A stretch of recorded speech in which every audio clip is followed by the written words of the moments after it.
In recent years, the foundation of Western society has shifted from religion. Today, we attribute the bonds that tie us together to social, political, and economic principles. We task ourselves to seek out fulfillment, be that in wealth creation or in finding happiness. We pride ourselves in our natural ability to conceptualize the world around us and ascribe our values accordingly. It is inherently a display of freedom, right not only in law, but in human nature. We assume that gone are the days where authoritarian powers can stifle this display and determine what is and what is not acceptable. It is true that in a society we submit some individual freedoms so that all citizens can express themselves. But where is this line drawn? Who decides what is acceptable, and how much must one conform for another to be satisfied? The debate on freedom of speech and censorship as we know it today stems from Colonial America. However, the preconceived arbiters of this freedom have changed. In the 1730s, Parliament introduced seditious libel, which made dissident or otherwise anti-Parliament speech or publications illegal. The greater the truth, the greater the libel.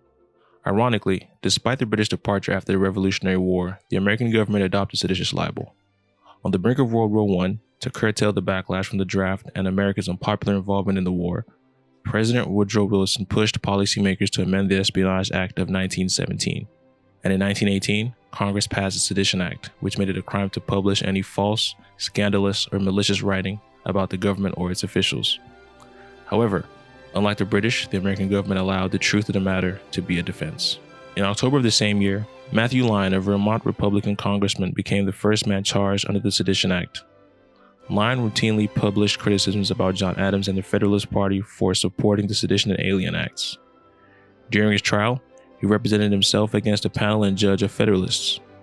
Despite his best efforts, he was found guilty for expressing seditious words with bad intent, sentenced to 4 months in jail, fined $1,000, and had to pay the court fees. The Sedition and Alien Acts expired in 1801 when Thomas Jefferson assumed the presidency. Today, the forefront of the freedom of speech and censorship debate is no longer argued in the Capitol, but rather on social media platforms hosted by large companies. The expression of this freedom has shifted from the ability to criticize the government to the ability to criticize our peers, make certain jokes, and a myriad of ever-evolving rules. The implication of these rules have cultivated a prickly environment in which individuals with differing opinions are forced to conform to inauthentic behaviors. The PC culture is intended to promote equality, inclusivity, and respect. However, dogmatism has caused an adverse effect. Individuals opposed to these movements feel disenfranchised and respond by clinging tighter to their ideals. And in a year marred by a pandemic, conspiracy theories, global unrest, and lockdowns, polarization has been the unintended consequence. Whenever a group, culture, race, or tribe of individuals are shunned, disrespected, or abused, upheaval is a certainty. The solution is mutual understanding, empathy, and a platform to voice opinions, grievances, and perspectives free and unimpeded by those who disagree.